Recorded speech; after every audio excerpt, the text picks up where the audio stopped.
natin kung paano, matiyak natin para mapanagot natin kung sino man yon. So That gusto is nating correct. mabago. I absolutely agree with Congresswoman Castro in that statement. But perhaps it would be,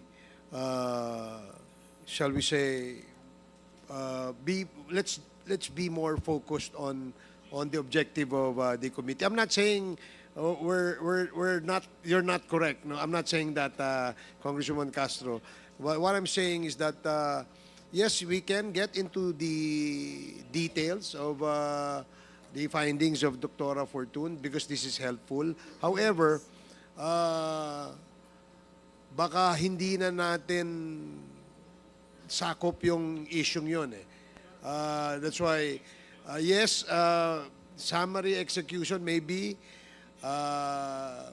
because the bullet wounds were scientifically studied by Dr. Fortune, and it seems that there were no, how do you say that? Wala namang engkwentrong nangyari or something because they were apparently shot at close range and at a very fatal area of the victim's body.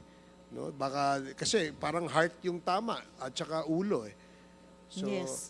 Yes. So, we don't want to get into yes, hindi po tayo details. nag-example lang po ako. Pero syempre, ang gusto rin po natin generally ay malaman yung magiging procedure ng pag-iimbestiga ng otoridad. Or maybe, no, or maybe, doon sa... yes, or doon maybe sa- we can ask Dr. Fortune kung meron siyang suggestion as to how to, maybe in terms of legislation, baka meron din Yes. siyang maitulong sa atin. Yes, sige.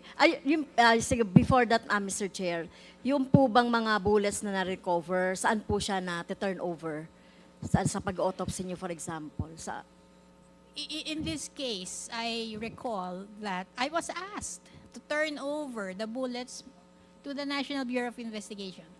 And only for the Evangelista, if I remember correctly, I have that documented, only for the Evangelista spouses.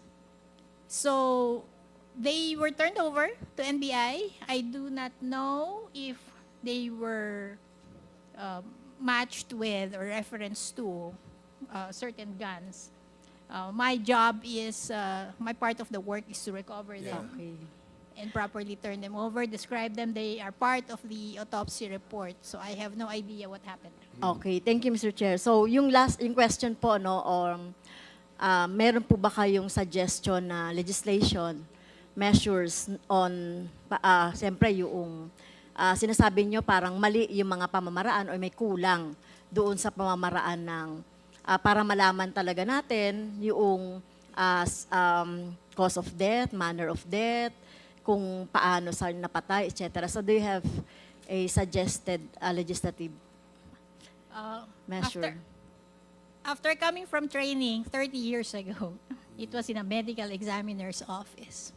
And that's what I learned. The realization that the Philippines does not have a death investigation system. And so I tried to push for two key pieces of legislation. One, a mandatory autopsy bill, which would define which deaths have to be investigated. It's still alive. It keeps being refiled in the two houses, Senate and the lower house. I don't know what has happened, but it's still alive. And the next question is, who would do it? So standards and how. And the Philippines at present does not have that fixed. Like for instance, everybody depends on funeral parlors.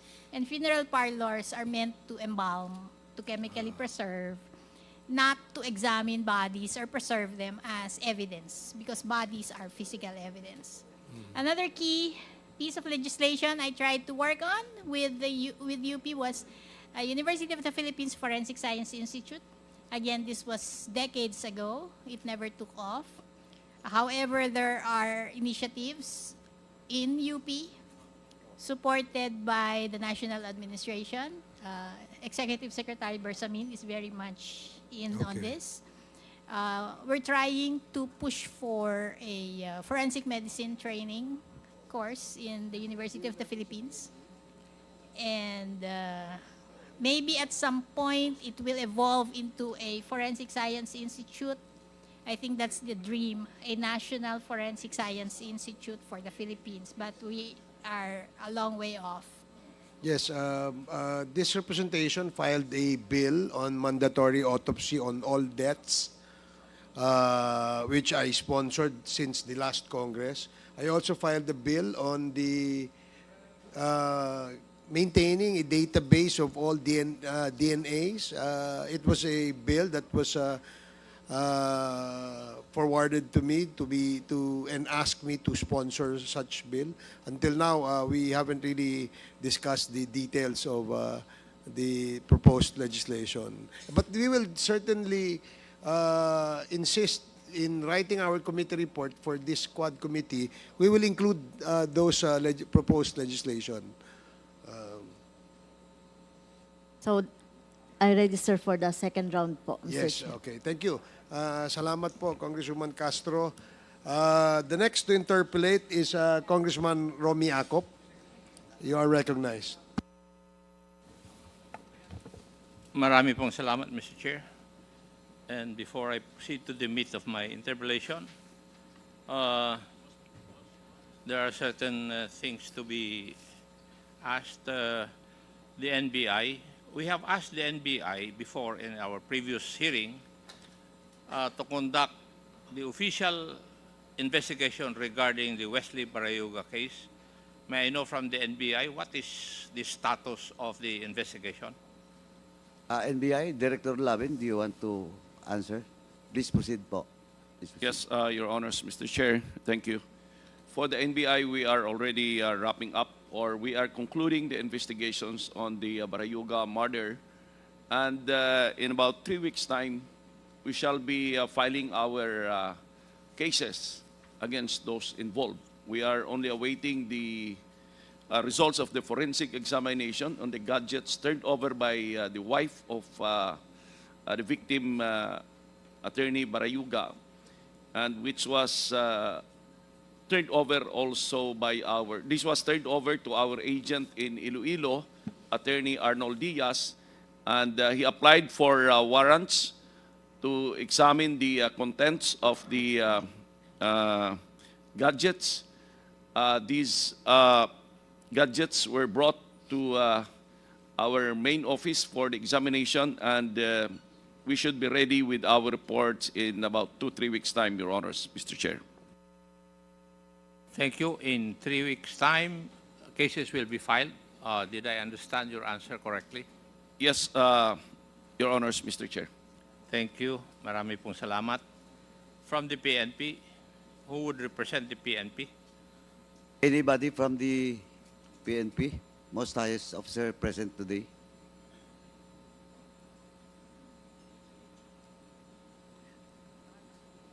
Please proceed, Chairman Acop.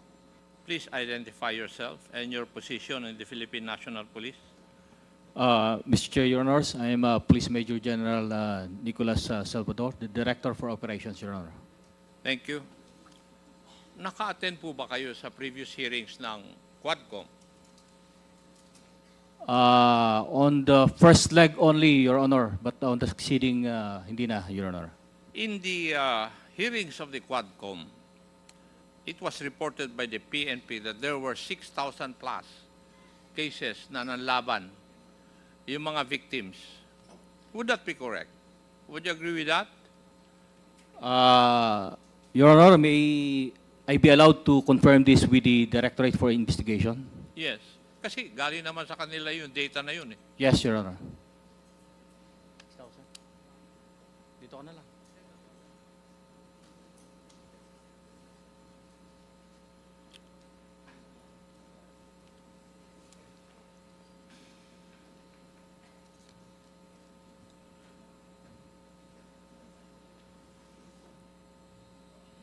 Yes, Your Honor, based on the record given by the DIDM, it is indeed more than 6,000 cases. Yes.